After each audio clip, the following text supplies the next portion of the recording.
This is from the book RootEd, Chapter 13, Common Parenting Practices. Parenting. Most parents have the best intentions for their children. Many are nervous about making mistakes, and this frequently encourages them to seek the best possible solutions to help them raise responsible and productive people. This has also resulted in the production of a multitude of parenting advice books, videos, and all manner of tools to help parents learn the best and hottest new approaches to parenting. Parenting is treated almost like a fad. The only things that have remained consistent over the decades are the ways in which abuse is normalized in parenting. This includes the way parents speak of their children in front of them or behind their backs. This includes controlling their children in ways that disempower their children, but make the parent look strong in the eyes of strangers. This includes rewards and punishment cycles, so frequently purported by schools as the best gimmick to manipulate behavior the way parents desire. It also includes physical and emotional abuse and manipulation. Normalized abuse occurs in the way parents speak of their children.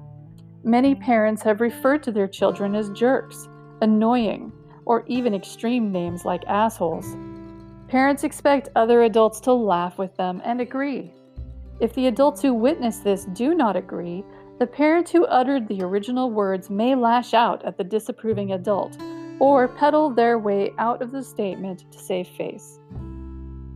The action of calling anyone a name or describing who they are as a derogatory description is abuse. The way some parents talk about their child's behavior, suggesting the child must need medication or a therapist rather than asking the child how they feel about what is going on, is a red flag. Many do not include the child in how the family functions. In many respects, parenting is frequently remarkably similar to a hostage situation. Children with no voice are frequently treated as hostages. The "do as I say, too bad, well, that's the way it is" parenting is hostage parenting. Parents who disempower their children by controlling them for the benefit of others do so by aggressively speaking, yelling, grabbing their child in front of others, or shaming them. They also disempower by speaking in ways that reinforce obedience rather than discussing with the child their needs and choices. These are parents more concerned about how they appear in front of other parents than they are of the impact they have on their child's experience. The need to have perfectly behaved children is reinforced by society. Parents are shamed by other parents for not having obedient children who do not act according to adult standards of behavior. In this sense, the society disempowers the child and sends a message that they are not good enough to be included in their experience. The reward and punishment cycles are also utilized in schools. In most families, they involve charts for chores and rewards for such as activities, trinkets, or food. This can include academic performance as well as household chore accomplishment. The problem with this cycle is that it teaches the child that these activities aren't important unless you have a reward for accomplishing them. The purpose of the chore or academic performance is lost on the reward promised at the end. This is carrot on a stick dangling abuse. It is so common that there are major industries supporting this type of reinforcement by educators, schools, psychologists, and companies who sell items to use for this type of behavior modification. The message of why is lost in the entire process. The ownership over the activity is completely lost. It is obedience to an external party with a promise of reward if completed. This ultimately reinforces the potential for predatory people to prey upon the child because they have already been programmed to respond to this type of treatment. Other major parenting manipulation tactics include physical punishment and verbal shaming. As previously discussed, public humiliation, shaming, and language used to instill guilt feed the fear mechanism, and it signals to the brain to protect itself.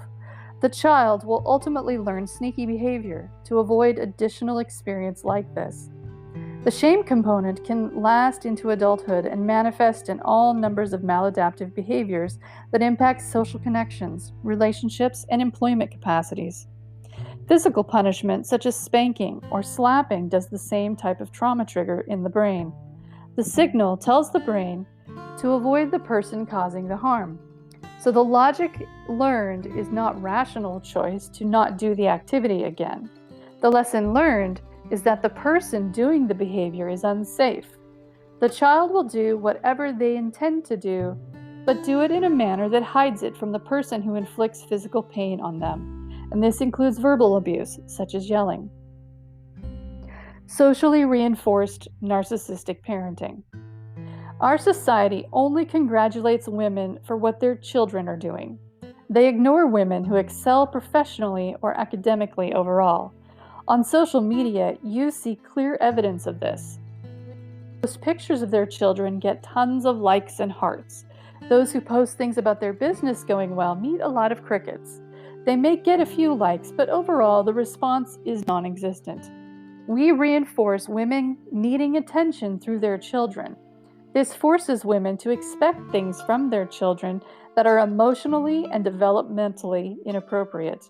We turn the children into performing monkeys for the women who are performing for a society that won't let them be fully functioning adults in society.